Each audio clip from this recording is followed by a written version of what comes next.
एक मशहूर अरबी हिकायत है कि एक बस्ती के लोग झूठ बोलने और झूठी गवाही देने के लिए मशहूर थे। इस बस्ती के एक मर्द औरत ने खुफिया तौर पर निकाह कर लिया। निकाह शरीयत के मुताबिक था। निकाह काजी और गवाहों की मौजूदगी में हुआ। कुछ अरसे बाद मियां बीवी में नाचाकी हो गई और शौहर ने बीवी को घर से निकाल भी दिया और उसे तमाम शरई हुकूक से भी महरूम कर दिया। खातून शहर के काजी के पास मुकदमा लेकर गई और बताया कि शौहर ने घर से निकाल दिया है। काजी ने कहा, तुम्हारे इस निकाह की तो किसी को खबर ही नहीं। खातून ने कहा कि जनाब, हमारा निकाह बिल्कुल शरीयत के ऐन मुताबिक हुआ। काजी ने पूछा, कोई गवाह है? जी काजी साहब, 2 गवाह भी थे। उन्हीं की मौजूदगी में यह निकाह हुआ था। काजी साहब ने शौहर और गवाहों को तलब कर लिया, मगर उन्होंने भरी अदालत में खातून को पहचानने और निकाह से साफ इनकार कर दिया और कहा कि हमने तो आज से पहले इस खातून को कभी देखा तक नहीं। काजी साहब ने खातून, शौहर और गवाहों को बेक वक्त गहरी नजरों से देखते हुए खातून से पूछा, क्या तुम्हारे शौहर के पास कुत्ते हैं? खातून ने कहा, हाँ। काजी ने खातून से पूछा, क्या आप कुत्तों की गवाही और उनके फैसले को कबूल कर लेंगी?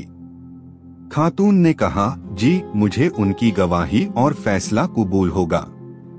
काजी ने हुक्म दिया कि खातून को उस शख्स के घर ले जाया जाए।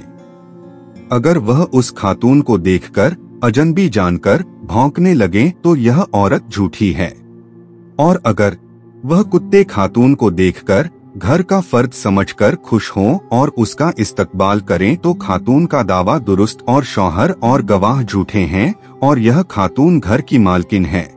यह हुक्म जारी करते ही काजी और अदालत में मौजूद लोगों ने शौहर और गवाहों की तरफ देखना शुरू कर दिया, जिनके चेहरे झूठ पकड़े जाने के खौफ से पीले पड़ गए थे और जिस्म कपक पाने लगे थे। फैसला तो हो चुका था कि कौन सच्चा और कौन झूठा है। काजी साहब ने सिपाहियों को हुक्म जारी किया, गिरफ्तार कर लो इन झूठों को और इन्हें कोड़े लगाओ कि यही झूठे हैं। और अपने मुशाहदे में कहा, बदतरीन बस्तियां हैं वो जिनके बाशिंदों से ज्यादा उनके कुत्ते सच्चे हैं। कहानी का सबक। इस कहानी का सबसे अहम सबक यह है कि सच्चाई छुपाए नहीं छुपती और झूठ के पाव नहीं होते। अगरचे बस्ती के लोग झूठ बोलने में मशहूर थे और शौहर व गवाहों ने झूठी गवाही दी, लेकिन बहरहाल सच्चाई सामने आ ही गई।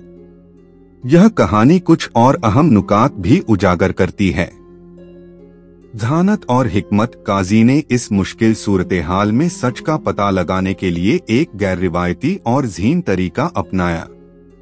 उसने इंसानी गवाहों की झूठी गवाही पर इन्हसार करने के बजाय एक ऐसी चीज को बतौर सबूत इस्तेमाल किया जो झूठ नहीं बोल सकती थी, यानी कुत्ते का फितरी रद्दे अमल। ज़मीर का बोझ। जब सच पकड़े जाने का खौफ शौहर और गवाहों के चेहरों पर वाज़े हुआ तो यह इस बात की निशानदेही करता है कि झूठ बोलने वाले को अपने झूठ का हमेशा खौफ रहता है।